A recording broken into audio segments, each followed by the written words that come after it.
ಈ ಒಂದು ಧಾರಾವಾಹಿನ ಶುರು ಮಾಡಬೇಕು ಅಂತ ಹೇಳಿ ತುಂಬಾ ಎಫರ್ಟ್ ಹಾಕಿ ಈ ಒಂದು ಮೂಮೆಂಟ್ಗೆ ಕರ್ಕೊಂಬಂದು ನಮ್ಮನ್ನೆಲ್ಲರೂ ನಿಲ್ಲಿಸಿದ್ದಾರೆ. ಅವ್ರಿಗೆ ಥ್ಯಾಂಕ್ಸ್ ಹೇಳೋದಕ್ಕೆ ಇಷ್ಟಪಡ್ತೀನಿ. ಪ್ರತಿಯೊಬ್ಬ ನಿರ್ದೇಶಕನಿಗೆ, ಪ್ರತಿಯೊಬ್ಬ ರೈಟರ್ಗೆ, ಹಾಗೆ ಕತೆಗಾರರಿಗೆ, ನನ್ನ ಪ್ರೀತಿಯ ತಂತ್ರಜ್ಞರಿಗೆ ಥ್ಯಾಂಕ್ಸ್ ಹೇಳೋದಕ್ಕೆ ಇಷ್ಟಪಡ್ತೀನಿ. Last but not the least, ನನ್ನ ಕೋ ಆ್ಯಕ್ಟರ್ಸ್. ಇಲ್ಲಿ ಸ್ವಲ್ಪ ಜಾಗ ಕಡಿಮೆ ಇರೋದ್ರಿಂದ ಬರೀ 40% ಅಷ್ಟು ಆರ್ಟಿಸ್ಟ್ ಮಾತ್ರ ಇಲ್ಲಿ ಕೂತಿದ್ದಾರೆ. ಬಟ್ ನಮ್ಮ ಏನು 500 ಎಪಿಸೋಡ್ ಜರ್ನಿ ಏನಿದೆ ಅದು ತುಂಬ ಚಿಕ್ಕದು ಅಂತ ಅನಿಸೇ ಇಲ್ಲ ನಮಗೆ. ತುಂಬ ಕಲ್ತಿದ್ದೀವಿ ಎಲ್ಲರೂ ಒಟ್ಟೊಟ್ಟಿಗೆ ಸೇರಿಕೊಂಡು ಏನು ಮಾಡಬೇಕು ಏನು ಮಾಡಬಾರ್ದು ಅನ್ನೋದ್ರ ಬಗ್ಗೆ. ಬರೀ ಕೋ ಆ್ಯಕ್ಟರ್ಸ್ ಆಗಿ ಅಷ್ಟೇ ಉಳ್ಕೊಂಡಿಲ್ಲ, ಒಂದು ಫ್ಯಾಮಿಲಿಯಾಗಿ ಉಳ್ಕೊಂಡಿದ್ದೀವಿ. ಮನೆಯಲ್ಲಿ ಟೈಮ್ ಸ್ಪೆಂಡ್ ಮಾಡೋದಕ್ಕಿಂತ ಜಾಸ್ತಿ ಹೊತ್ತು ನಾವು ಸೆಟಲ್ ಟೈಮ್ ಸ್ಪೆಂಡ್ ಮಾಡ್ತೀವಿ ಆ್ಯಂಡ್ ಒಬ್ರಿಗೊಬ್ರ ಬಗ್ಗೆ ಅರ್ಥ ಮಾಡ್ಕೊಂಡಿರ್ತೀವಿ. ತುಂಬ ಮೊಮೆಂಟ್ಗಳನ್ನ ಶೇರ್ ಮಾಡಿರ್ತೀವಿ ಒಬ್ರಿಗೊಬ್ರು ಒಟ್ಟಿಗೆ. ಈ ಒಂದು ಸ್ಟೇಜ್ ಮೇಲೆ ಕೂತ್ಕೊಂಡು ಎಲ್ರಿಗೂ ಥ್ಯಾಂಕ್ಸ್ ಹೇಳೋದಕ್ಕೆ ಇಷ್ಟಪಡ್ತೀನಿ. And congratulations team, we are hitting the 500 episode milestone. And ಇನ್ನೇನು ಹೇಳಬೇಕು ಅಂತಲೇ ಗೊತ್ತಿಲ್ಲ, ತುಂಬ ಇದೆ ಇದ್ರ ಬಗ್ಗೆ ಮಾತಾಡೋದಕ್ಕೆ. ಈಗ ನಾನು ಮೈಕ್ನ ನಿರುಷಾ ಅವ್ರಿಗೆ ಕೊಡ್ತೀನಿ. ಎಲ್ರಿಗೂ ನಮಸ್ಕಾರ. ನಾನಿಲ್ಲಿ ಭೂಮಿಯಾಗಿ ಇವತ್ತು ಕೂತಿದ್ದೀನಿ ಅಂದರೆ ಫಸ್ಟ್ ನನ್ನ ನಂಬಿಕೆ ಇಟ್ಟು ಓಕೆ ಭೂಮಿ ಕ್ಯಾರೆಕ್ಟರ್ಗೆ ಸೂಟ್ ಆಗ್ತಾಳೆ ಅಂತ ಡಿಸೈಡ್ ಮಾಡಿತ್ತು channel. And Shilpa ma'am, thank you so much. ಇದೊಂದು ಇನ್ಸಿಡೆಂಟ್ ನಾನು ನಿಮ್ಮ ಹತ್ರ ಶೇರ್ ಮಾಡಬೇಕು. ನನ್ನ ಪ್ರೋಮೋ ರಿಲೀಸ್ ಆದಾಗ ಒಂದು 7 o'clock 6 o'clock ಪ್ರೋಮೋ ರಿಲೀಸ್ ಆಯಿತು, ನಿನ್ನ ಜೊತೆ ನನ್ನ ಕತೆ ಅಂತ. ಒಂದು 100 ಕಮೆಂಟ್ಸ್ ಬಂದಿತ್ತು. ಅದರಲ್ಲಿ 100ಗೆ 100 ಕಮೆಂಟ್ಸು ಹೀರೋಯಿನ್ ಚೇಂಜ್ ಮಾಡಿ ಅಂತ ಇತ್ತು. 100ಗೆ 100 ಕಮೆಂಟ್ಸು ಹೀರೋಯಿನ್ ಚೇಂಜ್ ಮಾಡಿ. ಆ್ಯಂಡ್ ಇವ್ರ ಹೆಸರು ನಿರಂಜನ್, ನನ್ನ ಹೆಸರು ನಿರುಷಾ. ನಿರಂಜನ್ ಟಿಕ್, ನಿರುಷಾ ರಾಂಗ್, ಹಿಂಗೆ ಇತ್ತು. ಆ್ಯಂಡ್ ಅದು ಸಮ್ ಮೇಕಪ್ ಇಶ್ಯೂ ಅಥವಾ ಏನಿಂದನೂ it was not up to the mark. ಅದಾದಮೇಲೆ ನಾನು ಅವತ್ತು ಫುಲ್ ಹತ್ಕೊಂಡು ನಮ್ಮ ಅಮ್ಮನ ಹತ್ರ, ಇಲ್ಲ ನಾನು ಈ ಸೀರಿಯಲ್ ಮಾಡಲ್ಲ, ಈ ಥರ ಕಮೆಂಟ್ಸ್ ಬರ್ತಿದೆ, ನಂಗೆ ತೊಗೊಳಕ್ಕಾಗಲ್ಲ ಅಂತ ಹೇಳಿದೆ. ಅದಾದಮೇಲೆ ಎಲ್ಲರೂ ನಾನು ಒಟ್ಟಿಗೆ ಮಾತಾಡಿ ಅದೇ 25 ಎಪಿಸೋಡ್ಸ್ ಆದಮೇಲೆ ಶಿಲ್ಪಾ ಮ್ಯಾಮ್ ಬಂದು ದೆನ್ ಶಿ ಅಪ್ರಿಷಿಯೇಟೆಡ್ ಮೀ. ನನಗೆ ಕೊಟ್ಟಿದ್ದ ಮಾತು ನೀನು ಉಳಿಸ್ಕೊಂಡೆ ಅಂತ ಹೇಳಿದ್ರು. So there I felt so happy. ನನ್ನ ಕ್ಯಾರೆಕ್ಟರ್ಗೆ ನಾನು ಜಸ್ಟಿಸ್ ಕೊಟ್ಟಿದ್ದೀನಿ ಅಂತ. ಆ್ಯಂಡ್ ಇವತ್ತಿಗೆ ಅಜಿತ್ ಮತ್ತು Bhoomi Pyaar, it is a super hit Pyaar. ಮಾಡ್ತಾ ಇದ್ರು. ಏನೋ ದುರ್ದೈವದಿಂದ ಸ್ವಲ್ಪ ಅವ್ರಿಗೆ ಹುಷಾರಿರಲಿಲ್ಲ, ಸೊ ಅವರು ತಕ್ಷಣ ಜಾಯಿನ್ ಮಾಡೋಕ್ಕೆ ಆಗ್ತಿರ್ಲಿಲ್ಲ. ನನಗೆ ಮಧ್ಯಾಹ್ನ ಒಂದು 4-4:15 ಅಷ್ಟಕ್ಕೆ ಫೋನ್ ಬಂತು. ಅನಿಲ್ ಸರ್ ಜೊತೆ ನಾನು ಇದಕ್ಕೆ ಮುಂಚೆ ಮಾಡಿದ್ದೆ ಸೀರಿಯಲ್ ಒಂದು. ಫೋನ್ ಬಂದಿತ್ತು, ಈ ಥರ ಕ್ಯಾರೆಕ್ಟ್ರ್ ಇದೆ, ನೀವು ಮಾಡಬೇಕು, ಒಂದ್ಸಲ ಬರ್ತೀರಾ, ಲುಕ್ ಟೆಸ್ಟ್ ಮಾಡೋಣ ಅಂತ. ಲುಕ್ ಟೆಸ್ಟ್ ಅಲ್ಲ, ಲುಕ್ ನೋಡಬೇಕಿತ್ತು ಅವ್ರಿಗೆ. ಸೊ ನಾನು ಬಂದೆ, ಲುಕ್ ಕೊಟ್ಟೆ, ಹೋದೆ. ಮಾರನೇ ದಿನ ಕಾಲ್ ಶೀಟ್ ಕೊಟ್ಬಿಟ್ರು, ಬಂದೆ, ಶೂಟಿಂಗ್ ಶುರು ಆಗೇ ಬಿಡ್ತು. ಆ್ಯಂಡ್ ನನಗೆ ಗೊತ್ತಿರಲಿಲ್ಲ ಇದು ಇಷ್ಟೊಂದು ಇಂಪಾರ್ಟೆಂಟ್ ಇಂಟೆನ್ಸ್ ಕ್ಯಾರೆಕ್ಟರ್ ಇರುತ್ತೆ ಅಂತ. ಅದು ಹೋಗ್ತಾ ಹೋಗ್ತಾ ಹೋಗ್ತಾ ಹೋಗ್ತಾ ಹೋಗ್ತಾ ಎಲ್ಲಿ ಹೋಯ್ತು ಅಂದರೆ ನನ್ನ ತಲೆನೇ ಹಿಂಗಾಗೋಗ್ಬಿಡ್ತು. I felt so proud. ಅಂದರೆ ಸಡನ್ನಾಗೆ ಒಂದು ಜಾಕ್ ಪಾಟ್ ಹೊಡೆದಂಗಿತ್ತು ನನಗೆ. And I couldn't believe it. ಆಮೇಲೆ ಶಿಲ್ಪಾ ಅವರು ಕೂಡ I know her very well, ಮುಂಚೆನೂ ಕೆಲಸ ಮಾಡಿದ್ದೀನಿ ಸುವರ್ಣ ಚಾನಲ್ನಲ್ಲಿ. ಆ್ಯಂಡ್ ಎಲ್ಲ ಎಷ್ಟು ಚೆನ್ನಾಗಿ ಕೂಡಿ ಬಂತು ಅಂದರೆ, ಆ್ಯಂಡ್ ಮುಖ್ಯವಾಗಿ ಈ ಅಜ್ಜಿ ಕ್ಯಾರೆಕ್ಟರ್ ಇದ್ದಾರಲ್ಲ, she is not the conventional ಅಜ್ಜಿ, ಅಂದರೆ ಅವ್ರ ನ್ಯೂ ಏಜ್ ಅಜ್ಜಿ, ಈಗಿನ ಕಾಲದ ಅಜ್ಜಿ. ಅಂದರೆ ಮಕ್ಕಳ ಜೊತೆ ಮಿಂಗಲ್ ಮಾಡೋದು, ಜೋಕ್ಸ್ ಮಾಡೋದು, ಹಾಡ್ಕೊಂಡಿರೋದು, ಏನೋ ಎಲ್ಲ ಜನ್ರೇಷನ್ ಜೊತೆ ಮಿಕ್ಸ್ ಮಾಡಿಕೊಂಡು ಎಂಜಾಯ್ ಮಾಡೋದು. ಸೊ ಅದೆಲ್ಲ ನಂಗೆ ತುಂಬ ಇಷ್ಟ ಆಗ್ತಾಯಿತ್ತು. Because basically my nature is such.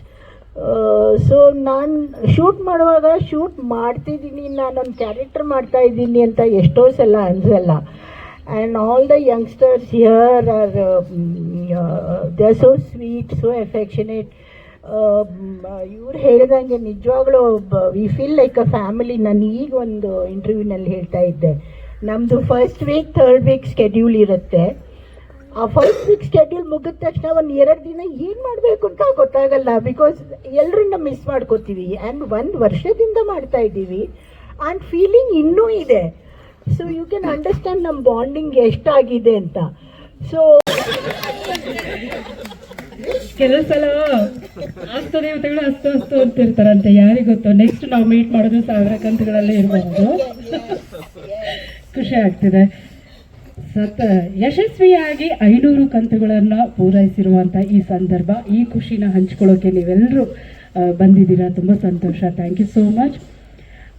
ಈ ಪಾತ್ರ, ದೇವಯಾನಿ ಪಾತ್ರ, ಇದೊಂದು ನನಗೆ ಚಾಲೆಂಜಿಂಗ್ ಪಾತ್ರ.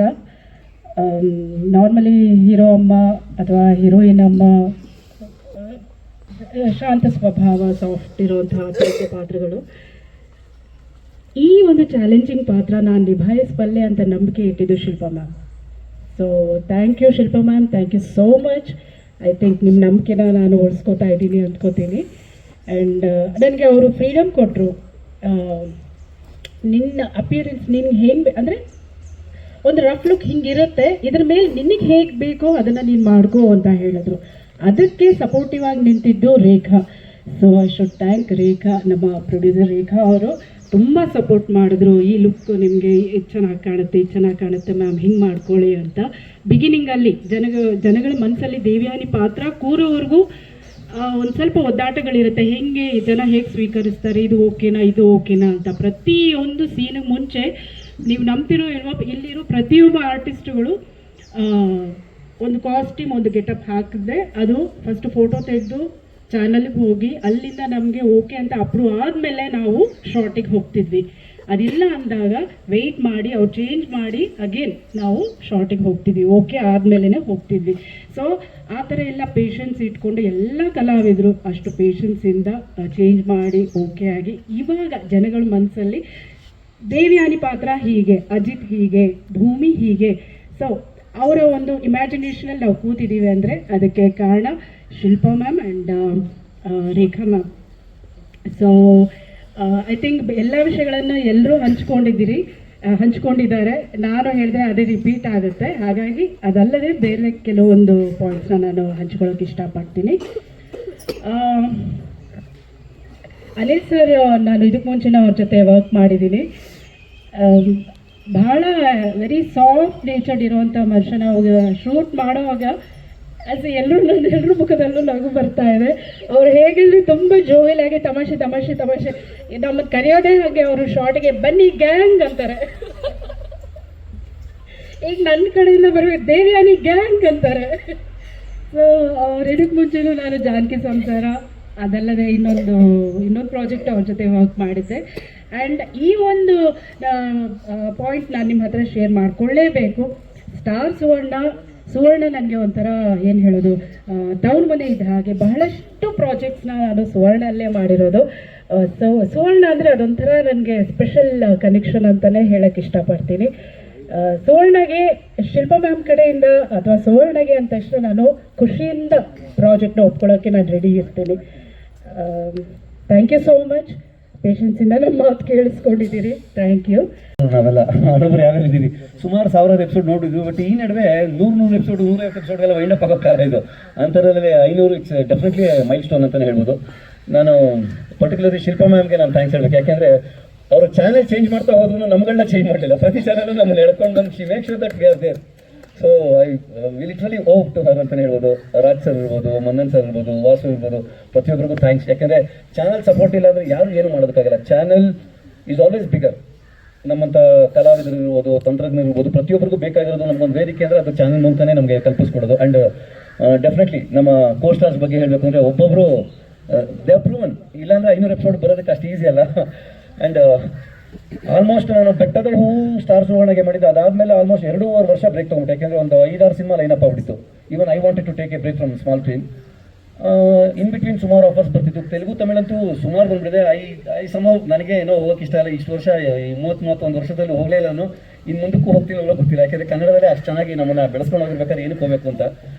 ಸೊ ಈ ಸಿನಿಮಾಗಳು ಮಾಡೋ ಟೈಮಲ್ಲಿ ಸುಮಾರು ಆಫರ್ಗಳು ಬರ್ತಿತ್ತು. ನಾನು ಯಾವುದೂ ಒಪ್ಕೊಳ್ಳಿಲ್ಲ. ಓಕೆ ಫೈನಲಿ ಎಸ್ ವಾಪಸ್ ಬರೋಣ ಕಿರುತೆರೆಗೆ ಅಂತ ಡಿಸೈಡ್ ಮಾಡಿದಾಗ ಎಷ್ಟೊಂದು ಆಫರ್ಸ್ ಬಂತು ಆವಾಗ ಕೂಡ. So I was little sceptical. ಯಾಕೆಂದರೆ ಮೊದಲನೇ ಸಲ ಅಪ್ಪನ ರೋಲ್ ಮಾಡ್ತಾ ಇರೋದು. ಇಷ್ಟು ದಿನ ನಾವೇ ಹೀರೋ ನಾವೇ ವಿಲನ್ ಆಗಿ ಮಿಂಚಿಬಿಟ್ಟಿದ್ವಿ. ಸೊ ಮೊದಲನೇ ಸಲ ಅಪ್ಪ ಮಾಡ್ತಿದ್ದಾಗ ಸೂರಿ ಫೋನ್ ಮಾಡಿದಾಗ ಹೀರೋಯಿನ್ ತಂದೆ ಅಂದ ತಕ್ಷಣ ಬೇಡ ಸೂರಿ ಅಂದೆ. ಯಾಕೆಂದ್ರೆ ಮದುವೆ ಮಾಡ್ಕೊಟ್ಟು ಹೋಗ್ಬಿಟ್ಮೇಲೆ ಹೀರೋಯಿನ್ ಅಪ್ಪ ಅಮ್ಮಗೆ ಏನೂ ಕೆಲಸ ಇರಲ್ಲ ಅಂತ ನನಗೆ.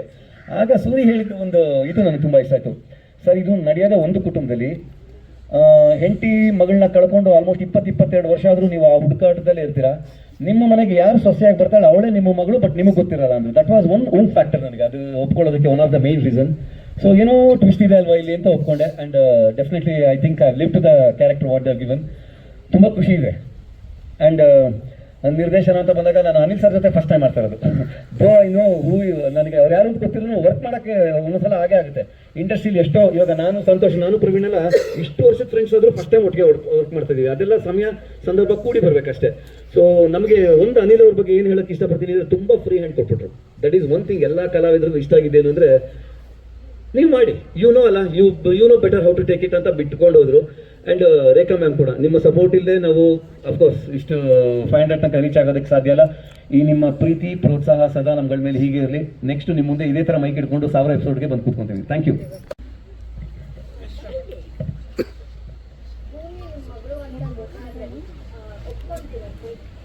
ಖಂಡಿತ ನಾನು ಹುಡುಕಾಟನೇ ಅಲ್ವಾ ನನ್ನ ಮಗಳಲ್ಲಿ ನನ್ನ ಮಗಳಲ್ಲಿ ಅಂತ. ಈಗ ನಿನ್ನೆ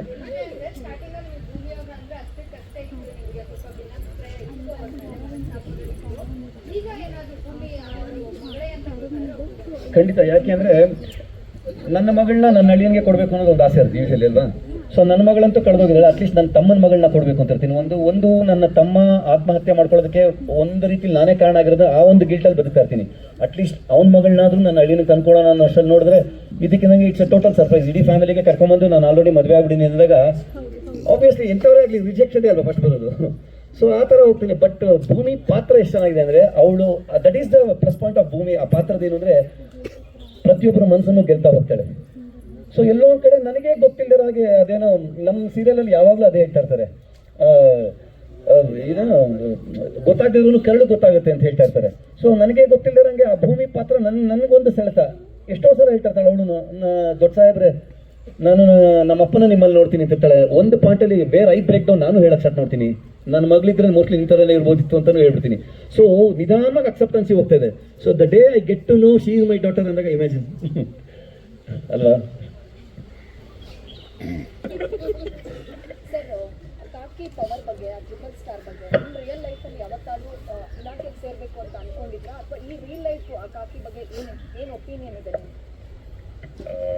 ಥ್ಯಾಂಕ್ ಯು ಸೋ ಮಚ್ ಈ ಕ್ವಶನ್ ಕೇಳಿದ್ದಕ್ಕೆ. ಫಸ್ಟ್ ಆಫ್ ಆಲ್ ನನಗೆ ಕಾಕಿ ಅಂದರೆ ತುಂಬ ಹತ್ತಿರ ಅಂತ ಹೇಳೋದಕ್ಕೆ ಇಷ್ಟಪಡ್ತೀನಿ. ಯಾಕಂತ ಹೇಳಿದ್ರೆ ನನ್ನ ಸ್ಕೂಲ್ ಆಗಿರ್ಬೋದು, ಕಾಲೇಜ್ ಆಗಿರ್ಬೋದು, ನನ್ನ ಡಿಗ್ರಿ ಟೈಮ್ ಆಗಿರ್ಬೋದು, NCC A, B, C ಮೂರಲ್ಲೂ ನಾನು A ಗ್ರೇಡ್ ಸಂಪಾದಿಸಿದ್ದೆ. That is like direct army for 35% reservation ಇದರಲ್ಲಿ. ಸೊ ಆರ್ಮಿಗೆ ಜಾಯ್ನ್ ಆಗಬೇಕಾಗಿತ್ತು. That was my dream. But unfortunately ನನ್ನ ಲೈಫಲ್ಲಿ ಯಾವುದೋ ಒಂದಷ್ಟು ಪ್ರಾಬ್ಲಮ್ಸ್ಗಳಾಗಿ ನಾನು ಅದನ್ನು ಅಚೀವ್ ಮಾಡೋದಕ್ಕಾಗಲಿಲ್ಲ. ಲೈಕ್ ಎಲ್ಲ ಆ್ಯಕ್ಟರ್ಸ್ಗಳಿಗೂ ಲೈಕ್ ನಾರ್ಮಲ್ ಕ್ಯಾರೆಕ್ಟರ್ಸ್ ಅನ್ನೋದು ಸಿಗ್ಬೋದು. ಅಂದರೆ ಇವಾಗ ಶ್ರೀಮಂತನ ಕ್ಯಾರೆಕ್ಟರ್ ಆಗಿರ್ಬೋದು, ಒಂದು ಕಂಪ್ನಿಲಿ CEO ಕ್ಯಾರೆಕ್ಟರ್ ಆಗಿರ್ಬೋದು, ಅಥವಾ ತುಂಬ ಬಡವ ಅನ್ನೋದಾಗಿರ್ಬೋದು. ಬಟ್ ಕಾಕಿ ಹಾಕ್ಕೊಳ್ಳೋದಕ್ಕೆ ಋಣ ಇರಬೇಕು ಅಂತ ಹೇಳ್ತೀನಿ. ಯಾಕಂದರೆ ಎಷ್ಟೋ ಜನ ಆರ್ಟಿಸ್ಟ್ಗಳು ತುಂಬ ವರ್ಷ ಕೆಲಸ ಮಾಡಿದ್ರು ಕಾಕಿ ಹಾಕೋ ಒಂದು ಅದೃಷ್ಟ ಸಿಗಲ್ಲ. ಬಟ್ ನನಗದು ಈ ಒಂದು ಸೀರಿಯಲ್ನ ಒಪ್ಕೊಳ್ಳೋದಕ್ಕೆ ಒಂದು ಹೈಲೈಟ್ ಪಾಯಿಂಟ್ ಅಂತ ಇದ್ದಿದ್ದೆ ಕಾಕಿ ಅನ್ನೋದು.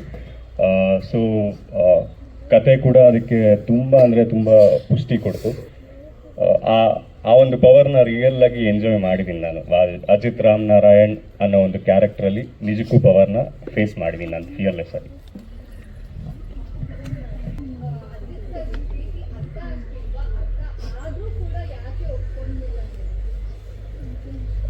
ಮುಂಚೆಯಿಂದ ಅವ್ರು ಹೇಳ್ಬೇಕಾದ್ರೆ ನೀವು ನೋಡ್ದಂಗೆ ಎಪಿಸೋಡ್ ಎಲ್ಲ ಬೇರೆಯವ್ರು ಇರ್ತಾರೆ, ಅವಾಗ ಅವರು ಭೂಮಿ ನನ್ನ ಪ್ರೀತಿಸ್ತಾ ಇದ್ದೀನಿ ಅಂತ ಹೇಳೋರು. ಅಂಡ್ ನಾವಿಬ್ರು ಅಗ್ರಿಮೆಂಟ್ ಆಗಿದ್ದ ದಿವಸದಿಂದ ಇವತ್ವರೆಗೂ ನಮ್ಮಿಬ್ರಲ್ಲಿ ಅದೊಂದು ಒಳ್ಳೆ ಸ್ನೇಹ ಇದೆ. ಅದು ಪ್ರೀತಿ ಆಗುತ್ತೆ ಅಂತ ಒಂದು ಊಹೆ ಕೂಡ ನನಗಿರಲ್ಲ. ಸೊ ಇವಾಗ ಅಜಿತ್ ಸಾಹೇಬ್ರಿಗೆ ನನ್ನ ಮೇಲೆ ಪ್ರೀತಿ ಆಗಿದೆ ನಿಜಕ್ಕೂ ಅಂತ ಗೊತ್ತಾದಾಗ ನನ್ನಲ್ಲೂ ಆ ಪ್ರೀತಿ ಹುಟ್ಟಿದ್ಯಾ, ಅದು ನಿಜಕ್ಕೂ ಪ್ರೀತಿನ ಅಥವಾ ಪರಿಶುದ್ಧವಾದ ಸ್ನೇಹನ ಅಂತ ಇನ್ನೂ ಗೊತ್ತಿಲ್ಲ ನನಗೆ. ಆ ಕನ್ಫ್ಯೂಷನಲ್ಲಿ ಇದ್ದೀನಿ, ನನ್ನ ಪ್ರೀತಿ ಹುಟ್ಟಿದೆಯಾ ಹುಟ್ಟಿಲ್ಲ ಅಂತ. ಇನ್ನು ಸ್ವಲ್ಪ ಎಪಿಸೋಡಲ್ಲಿ ಕ್ಲಾರಿಟಿಗೆ ಬರ್ತೀನಿ. ಸರ್ ನಿಮಗೆ ಡ್ರೆಸ್ಸು ತುಂಬ ಚೆನ್ನಾಗಿ ಕಾಣ್ತಾ ಇದ್ದೀರಾ. Thank you sir. ಎಷ್ಟು ಜನ ಹುಡುಗಿಯರು ಲೈನ್ ಹೊಡೆದ್ರು. ಆಫ್ ದ ರೆಕಾರ್ಡ್ ಕೇಳಬೇಕಿದಲ್ಲ. ಅದಕ್ಕೂ ಮೊದಲು ನೀವು ಚಿತ್ರರಂಗದಲ್ಲಿ ಯಾರನ್ನ ಅನುಕರಿಸ್ತೀರಾ ಪೊಲೀಸಾಗಿ? ಅನುಕರಣೆ ನಿಜವಾಗ್ಲೂ ಯಾರನ್ನೂ ಇಲ್ಲ sir. I think Ajith Ramanarayan ಅನ್ನೋದು ಒಂದು ಡಿಫ್ರೆಂಟ್ ಶೇಡ್ ಅದು. ಸೊ ಐ ಥಿಂಕ್ ನನ್ನ ಫ್ಲೇವರಲ್ಲಿ ನಾನು ಅದನ್ನು ಕ್ರಿಯೇಟ್ ಮಾಡೋದಕ್ಕೆ ಇಷ್ಟಪಟ್ಟೆ. ಐ ಥಿಂಕ್ ಅದನ್ನು ರೈಟಿಂಗಲ್ಲೂ ತುಂಬ ಪವರ್ಫುಲ್ಲಾಗೆ ಕೊಟ್ಟರು. ನಾನು ಅದನ್ನು ಅಷ್ಟೇ ಪವರ್ಫುಲ್ಲಾಗಿ ಎಂಜಾಯ್ ಮಾಡಿದ್ದೀನಿ. ಸೀರಿಯಲ್ ಆಗಿರೋದ್ರಿಂದ ಒಂದಷ್ಟು ಲಿಮಿಟೇಷನ್ಸ್ಗಳಿರುತ್ತೆ. ಸಿನಿಮಾ ರೇಂಜಿಗೆ ಪವರ್ಫುಲ್ ಅನ್ನೋದು ಮಾಡೋದಕ್ಕಾಗಲ್ಲ. ಬಟ್ ಸೀರಿಯಲ್ ಮಟ್ಟಕ್ಕೆ ಒಂದು ಕಥೆಯಾಗಿ ನೋಡ್ತು ಅಂತ ಹೇಳಿದ್ರೆ ತುಂಬ ಅಂದರೆ ತುಂಬ ಎಂಜಾಯ್ ಮಾಡಿದ್ದೀನಿ.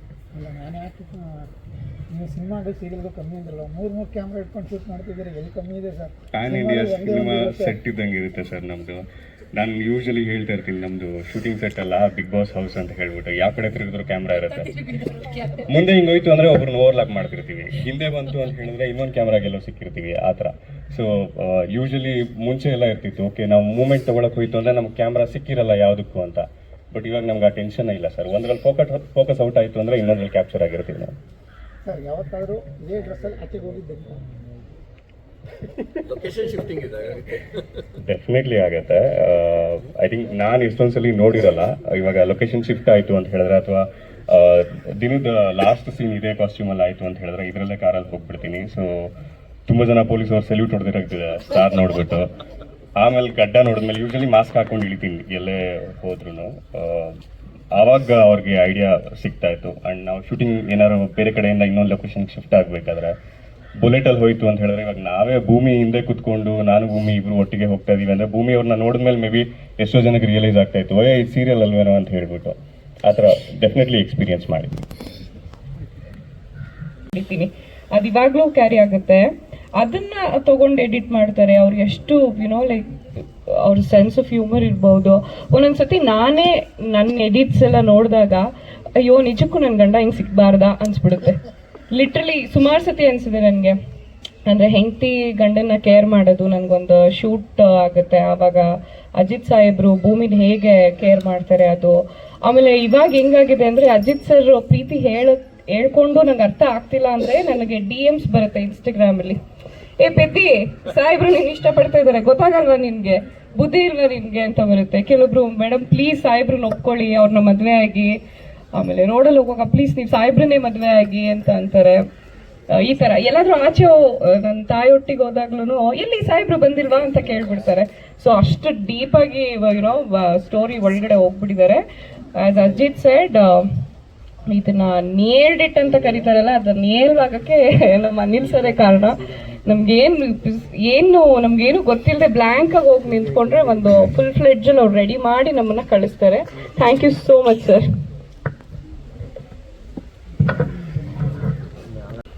ಶಿಲ್ಪಾ ಮೇಡಮ್, ರಾಜ್ ಸರ್ ಇಬ್ಬರಿಗೂ ಥ್ಯಾಂಕ್ಸ್ ಹೇಳ್ತೀನಿ. ಎಲ್ಲ ಆರ್ಟಿಸ್ಟ್ಗೂ ಥ್ಯಾಂಕ್ಸ್ ಹೇಳ್ತೀನಿ. ಎಲ್ಲರೂ ನನ್ನ ಫೇವ್ರೇಟ್ ಆರ್ಟಿಸ್ಟೇ. ಸೊ ಹಾಗಾಗಿ ಯಾರ ಹೆಸರು ಹೇಳೋಕ್ಕಾಗಲ್ಲ.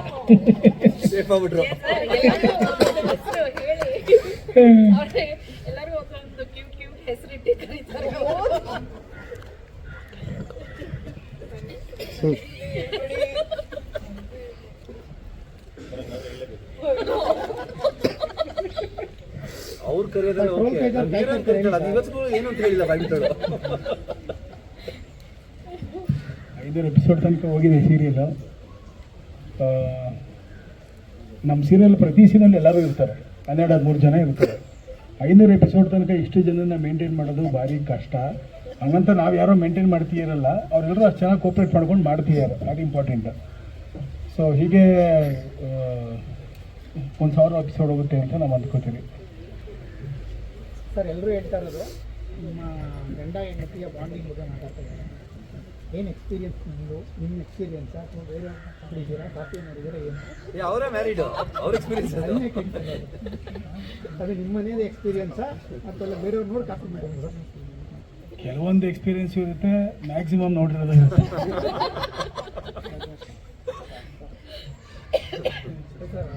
ಅದೇ ಗಂಡ ಹೆಂಡತಿ ಬಾಂಧವ್ಯ ಅಂದರೆ ಮ್ಯಾಕ್ಸಿಮಮ್ ನೋಡಿರೋದಾಗುತ್ತೆ.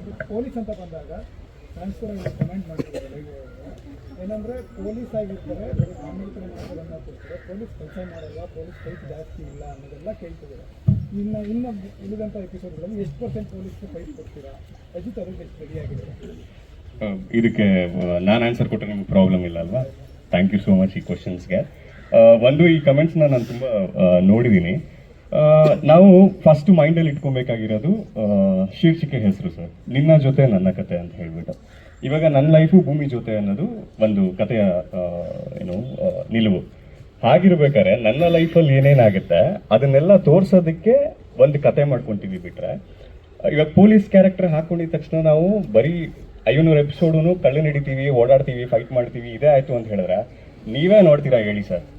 ಮತ್ತೆ ಇವಾಗ ಸಿನಿಮಾ ಅಂತ ತಗೊಂಡು ಅಂತ ಹೇಳಿದ್ರು 3 ಫೈಟ್ ಇದ್ರೆ ಸಾಕು, ಅದ್ರ ಜೊತೆ ಸಾಂಗ್ಸ್ ಇರಬೇಕು, ರೊಮ್ಯಾಂಟಿಕ್ ಸೀನ್ಸ್ ಇರಬೇಕು, ಎಲ್ಲ ಪ್ಯಾಕೇಜಲ್ಲಿ ಇತ್ತು ಅಂದರೆ ಜನ ಬಂದು ಕುತ್ಕೊಂಡು ನೋಡ್ತಾರೆ. ಬಿಟ್ರೆ ಅಂಥದ್ದಲ್ಲ. ಆ್ಯಂಡ್ ಕತೆ ಸಾರಾಂಶನೇ ಏನು ಅಂತ ಹೇಳಿದ್ರೆ ಒಂದು ಟೋಟಲ್ ಜಾಯಿಂಟ್ ಫ್ಯಾಮಿಲಿ ಒಂದೇ ಮನೇಲಿ ಇತ್ತು ಅಂತ ಹೇಳಿದ್ರೆ ಯಾವ್ಯಾವ ಥರ ದಿನಗಳನ್ನ ಅವರು ಫೇಸ್ ಮಾಡ್ಕೊಂಡು ಹೋಗ್ತಾರೆ ಅನ್ನೋದು ಕತೆ. ಸೊ ಅದೇ ಪ್ರಕಾರ ಕಥೆಯಲ್ಲಿ ಸ್ಟೋರಿ ಕ್ರಿಯೇಟ್ ಆಗ್ತಾ ಹೋಗುತ್ತೆ ಅಷ್ಟೇ. ಸರ್ ನಿಮಗೆ ಮಾಸ್ ಆಗಿ ನಾನು ಫೈಟ್ ಮಾಡಬೇಕು, ಆ ಫೈಟಲ್ಲಿ ಭಾಗವಹಿಸಿ ಅದನ್ನು ಕೊಟ್ಟರೆ ಚಾನ್ಸ್ ಕೊಟ್ಟರೆ ಅಂತ ಅನಿಸಿಲ್ವಾ? 500 ಎಪಿಸೋಡಲ್ಲಿ ಪ್ರಾಬಬ್ಲಿ ನನಗೂ ನೆನಪಿಲ್ಲ ಸರ್ ಎಷ್ಟು ಫೈಟ್ ಮಾಡಿದ್ದೀವಿ ಅಂತ ಹೇಳ್ಬಿಟ್ಟು. ನಮಗೆ ಬೇಜಾರಾಗ್ಬಿಟ್ಟಿದೆ, ಅಂದರೆ ಫೈಟ್ ಬೇಡ ಸರ್, ಇವಾಗ ನಾರ್ಮಲ್ ಆಗಿ ಇದು ಮಾಡ್ಕೊಳ್ಳೋಣ ಅನ್ನೋ ರೇಂಜಿಗೆ ಆಗೋಗಿದೆ. ಹಾಗಾಗಿ ದಿನ ಫೈಟ್ ಮಾಡ್ತು ಅಂದರೆ ಅದಕ್ಕೆ ಜನನೂ ನೋಡ್ತಿಲ್ಲ ಜಾಸ್ತಿ, ಹಂಗಾಗಿ ಫೈಟ್ ಮಾಡ್ತಿಲ್ಲ. ಇದಕ್ಕೆ ನೀವು ಒಂದ್ಸಲಿ ಆನ್ಸರ್ ಮಾಡಿ. ಅಲ್ಲ, ತುಂಬ ಪೊಲೀಸ್ ಕತೆ ಇದ್ಬಿಟ್ರೆ ನಿನ್ನ ಜೊತೆ ಕ್ರೈಮ್ ಕತೆ ಆಗ್ಬಿಡುತ್ತೆ. ಎರಡೂ ಮಿಕ್ಸ್ ಮಾಡಿ ಮಾಡಬೇಕು. ಸೊ ಹಾಗೆ ಹೋಗ್ತಿದ್ದಾರೆ.